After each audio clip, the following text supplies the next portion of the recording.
what's up mga tol? Today ngayong araw magpapagawa tayo ng racing seat.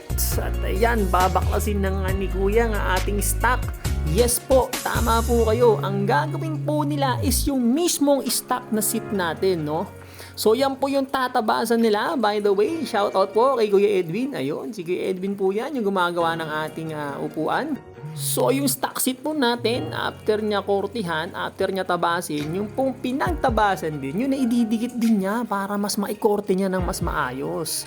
Para makuha natin yung umbok na gusto natin. Ito po, ulitin ko lang po, 1,000 only, 1K. Wala nang 2,000, wala nang 1,800, wala nang 1,500, wala nang 1,300. 1,000 pesos only. Dito lang po yan sa may Antipolo. General Luna Street. Pwede nyo pong ipin yung Sumulong Memorial High School. And then wala po tayong intensyon na sirain yung business ng iba, no? Sinasabi ko lang po dito is sulit po yung 1,000 pesos nyo dito.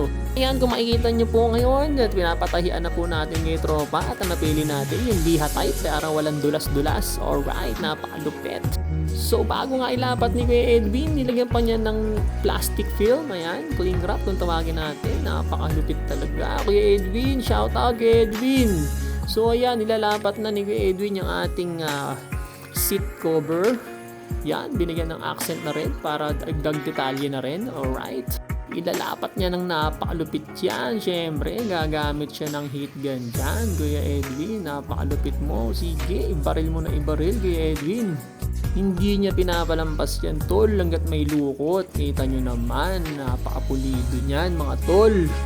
Alright!